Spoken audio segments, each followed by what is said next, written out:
ఇప్పుడు కొన్ని express update వార్తలు. రాష్ట్రంలో 2024లో జరిగే సార్వత్రిక ఎన్నికలలో బహుజన సమాజ్ పార్టీ రాష్ట్రంలో తమ అభ్యర్థులను ఖరారు చేసింది. సోమవారం తిరుపతి ప్రెస్ క్లబ్లో ఏర్పాటు చేసిన మీడియా సమావేశంలో రాష్ట్ర బహుజన సమాజ్ పార్టీ అధ్యక్షులు పరంజ్యోతి, కోఆర్డినేటర్ పూర్ణచంద్రలు ఎన్నికలలో పోటీ చేయనున్న అభ్యర్థుల 2వ జాబితాను విడుదల చేశారు. బీఎస్పీ జాతీయ అధ్యక్షురాలు బహన్ కుమారి మాయావతి ఆదేశాలు అనుసరించి 2వ జాబితాను విడుదల చేశారు. ఈ సందర్భంగా బీఎస్పీ నాయకులు మాట్లాడారు. నీలం సంజీవ్ రెడ్డి ఆయన చీఫ్ మినిస్టర్ అయ్యారు.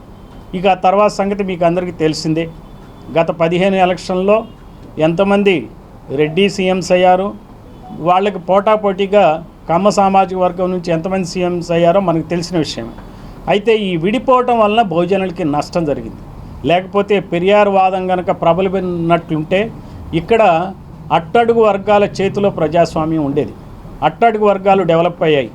ఈ 63 నియోజకవర్గాల్లో మీరు చూస్తే ఒక ఎస్టీ నుంచి ఒక్క ఎమ్మెల్యే కూడా లేడు. అంటే ఎస్టీ రిజర్వేషన్ కూడా ఇక్కడ ఇవ్వలే.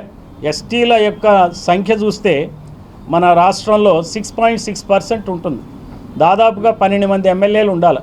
12 మంది ఎమ్మెల్యేలకు బదులు 7 ఎమ్మెల్యేలే ఉన్నారు ఎస్టీ సామాజిక వర్గం నుంచి. ఆ 7 కూడా ఈ 63 నియోజకవర్గాల్లో ఒక్క ఎస్టీ ఎమ్మెల్యే కూడా లేడు.